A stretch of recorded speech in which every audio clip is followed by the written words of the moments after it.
him. Well, that was kind of my hope. Can we turn that off, please?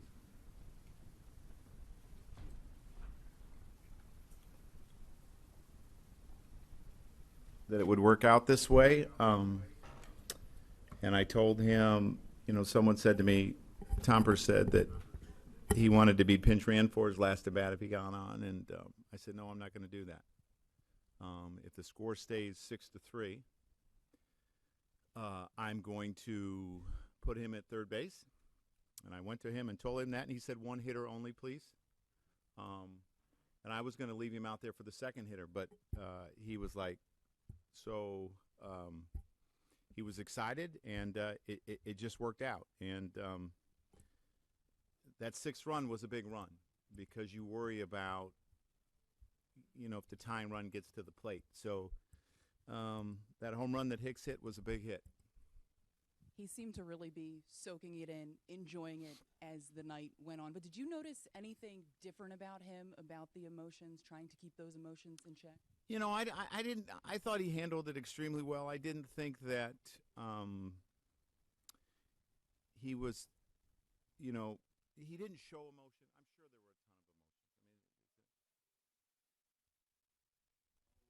a ton of emotions. Where's Maddie? Yeah, there we go. So, but I thought he did a good job of keeping it in.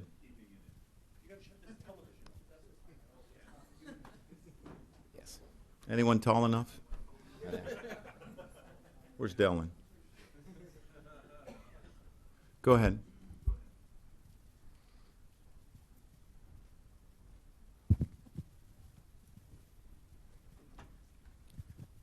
Chad. Joe, you've talked about that you've had to make some negative decisions with him. How did it feel for you to get to do something positive for him then? Oh, well, good. I think some people think that I wanted to make negative decisions, but that's not the case. I have a huge heart.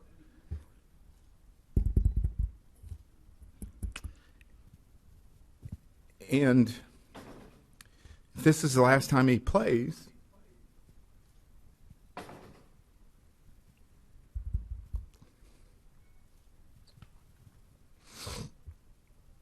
I wanted it to be something I never forgot.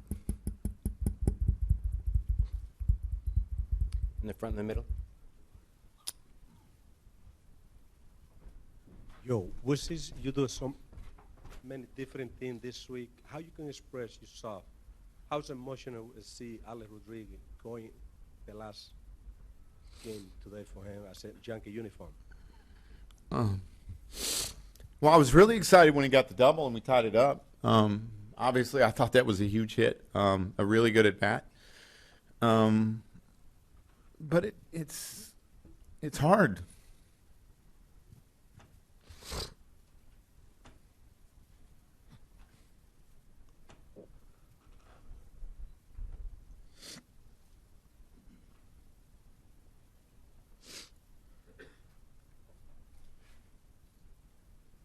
Joe, a few seconds ago you said if this is the last game he plays. Do you have any doubts about that? And do you think that there's a possibility he will play again?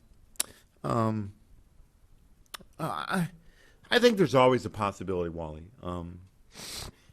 I think players might think in a sense that they're ready to step away, but sometimes they're not. And I understand that.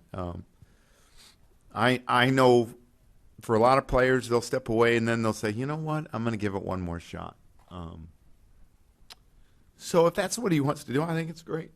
I think he has a lot to offer to our young players, as he said, and as I've said before.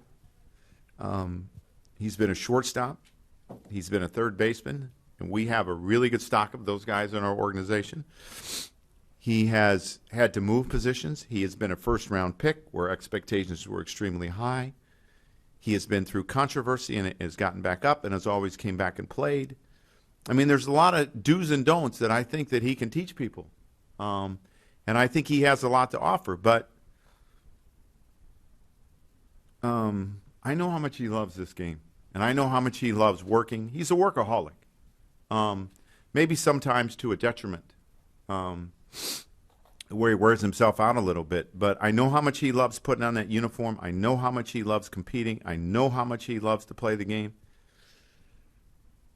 And that's probably why this week was so tough for me, because that's what I want in a player. And me and Alex have been through a lot together, and I have really strong feelings for him. And this has been extremely hard. Joe, left side. Dave. Joe, there was a lot of talk leading up to this about other farewells that you guys put together, obviously Jeter, Mo, Andy, and the comparisons. With the way things went tonight, and as important it was that you said to make sure this night he wasn't forgotten by him, do you think you guys it came out as well as it possibly could have with everything that happened? I hope so. I hope he feels that way. You know, and I'm going to say it again, and you know, some people don't understand this comment. I have a responsibility to do what I think is right to win games. That's my responsibility. And you know, it was really hard telling him nights he wasn't DHing. That was hard for me, because again, there was a strong relationship there. We've been through a lot together. He's done a lot for this organization, and that was hard. But I hope this was as good as it could get for him. Joe in the front on the left. Mark. Joe, when you've had to go through these farewells with Derek and Mariano, it was the end of the season. You woke up the next day and you weren't coming to the stadium to play a game. Yeah. Is it going to be strange to come here tomorrow and resume your season with the same team, except he's not going to be here? Yeah, it's all different. You know, I wish that this was at the point, as I told you before, that I could have let him do anything that he wanted to do. But we're not at that point in the season right now. So, yeah, it's going to be weird. There's obviously a lot of emotions. It'll be strange that he's not here tomorrow. You know, I've come to work here, I don't know what year this is, the 9th year. I was a bench coach for a year. I was a broadcaster for a couple of years, and I saw him every day.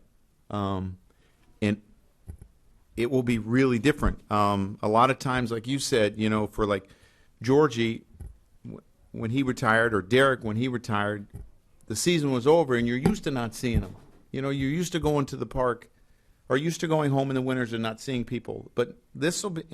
It became strange in spring training when I didn't see him. But this will be strange because he won't be here tomorrow. Also, there were a couple of reports that Tyler Austin's going to be joining the team. Yeah, I'm not sure if that move has been announced, but that was something we talked about. Joe, second row in the middle. Barry. Joe, is there any subtle or not so subtle irony in the fact that you guys won your last 3 games you played in? Well, you know, I mean, you can look at a lot of different things. Is there irony? There always is at this stadium. I don't know how it happens, but when you're a Yankee, there's always irony. There's a lot of things that I think about tonight that are really ironic, you know? So, I mean, it was great. I sure did. Yeah, it's a promise. Back middle. Kenny. Joe, forgive me if you've been asked this, but how meaningful was it just for you to be able to have that conversation with him and to put him back at third base? It meant a lot. You know, I mean, he took a few ground balls in Boston, right? And the ground balls he took, I was not prepared to put him there, right? Just because of what I saw. I know people might say it's like riding a bike, but there's a lot of different things that can happen. I mean, there's shifts that he hasn't done. What if he pulls a hammy and he can't play on Friday? You know? So it meant a lot that I could give him one of the things that he wanted to do. As I said, I wish I could have given him everything. I really do. But we're not at a point in the season that I can, you know, I felt that I could do that, or the organization felt that we could do that. So it was great. I mean, like I said, it's ironic, but that 6th run was a big run. Joe, far right against the wall. What did you think about what Starlin was able to do against Archer? Oh, I mean, he had a big night. You know, the 4 RBIs that he had, obviously to put us up 5-3 was huge. Starlin had really good at-bats, and these guys have been grinding, and, I mean, an outstanding night. And, you know, those RBIs are really important. They're not only important to us winning a game and hopefully getting closer somewhere, but they're also important to being able to do what we wanted to do, or what I wanted to do at the end. Also against the wall, Danny. Joe, you mentioned a couple times that 6th run. So if you hadn't had the 6th run, you were prepared to just play the game out the way it was. Yeah, and I didn't want to do that. So here I am praying that Adam gets the first out, and Adam gets the second out, and then he walks Longoria, and I'm going, do I bring in the lefty to try to set up the perfect matchup, or what do I do here? I can't use Dellin for 4. I mean, there's a lot of things that I can't do, and I'm going, come on, Adam, come on. You know, it meant a lot. It really did. I called down and told Dellin what was going to happen. I told Torres what was going to happen, and you know, so it worked out well. You wouldn't have done it if it was a 2-1. It was 5-3, no, because if there's a play that he can't make or they bunt, the tying run comes to the plate. Again to the right, Dave. Joe, you're very emotional, obviously, and is a lot of that because of the strain that was sort of put on your relationship with Alex, and yet, he seems very happy. He thanked you on the field for putting him in, and maybe just kind of a release of. No, I mean, I'm sure it's part of it, because I was quite angry about the strain. You know, I was angry about it because I didn't need it. I didn't feel that it needed to happen, but it did, and I understand how that happens. But I'm going to miss him. You know, I'm going to miss this guy. I mean, this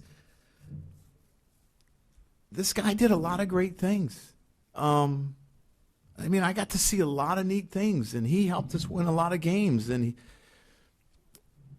people that I really appreciate in life are the people that really have a passion for what they do. And he's got that.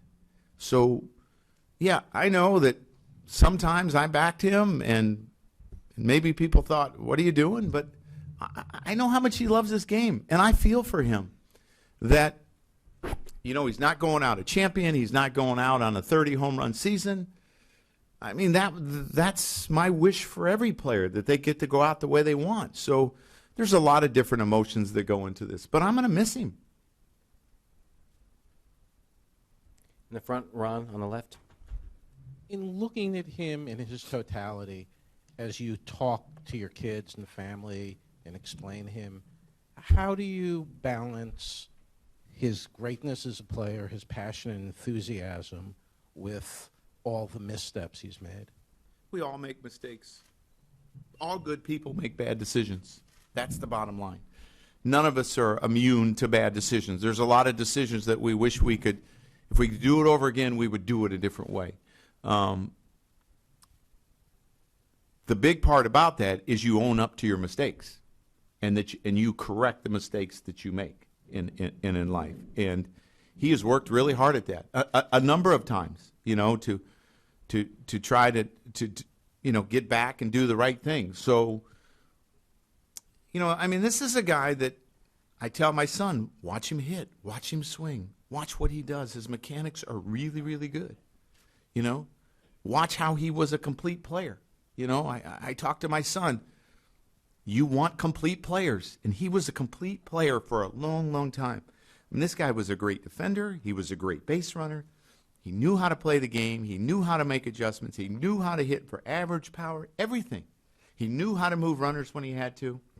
And sometimes he'd try to move runners, and I would get mad at him. I said, that's not what we want you to do. But he knew how to play the game. So, as I said, good people make bad decisions. That's the bottom line. But we got to move on and correct them.